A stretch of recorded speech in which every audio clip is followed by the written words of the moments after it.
কিয়ামতের সকাল পর্যন্ত আসবে না। ও রাজশাহীর মানুষ, এই সুন্দর শহরটা দেখে আসলাম, এইখানেও বহু দামি দামি প্যাকেট জাত বাচ্চাদের দুধ পাওয়া যায়। যা দেখবেন ওর গায়ে লেখা আছে মার দুধের কোনো বিকল্প নাই। আল্লাহ বলে তোর জন্য দুইটা দুধের ঝর্ণা প্রবাহিত করলাম মার সিনার ভিতরে, আর তুই ভাবতেছিস হিসাব নিব না?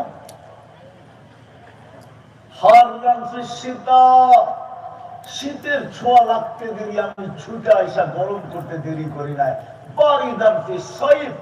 গরমের ছোঁয়া লাগতে দেরি আমি ঠান্ডা করতে দেরি করি নাই। আর তুই ভাবতেছিস হিসাব নিব না?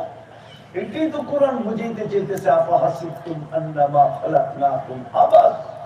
এই জন্য আমার কথা শুরু, যেখানেই থাকি না কেন, পজিশন যেমনই হোক না কেন, ঘরবাড়ি যেমনই হোক না কেন, পোশাক পরিচ্ছেদ যেমনই হোক না কেন, খাওয়া দাওয়া যেমনই হোক না কেন, বংশ বুনি আমাদের যেমনই হোক না কেন, আমরা কিন্তু চাকরি যে কোনো মুহূর্তে পরিসমাপ্তি করতে পারে। যে কোনো মুহূর্তে আমরা ডাকে সাড়া দিতে পারি। আমরা কিন্তু স্টেশনে স্টেশনে গাড়ি যে কোনো মুহূর্তে আসতে পারে। আর এই গাড়ি এরকম না যে আমি পছন্দ হলে উঠবো নাইলে উঠবো না, এরকম না। গাড়ি আসতে দেরি, আমাকে উঠায় নিতে দেরি হয়েছে না। কোরআন এটাই বলে তোকে 6 মাইলা নিয়ে আনিব, 6 মাইলা।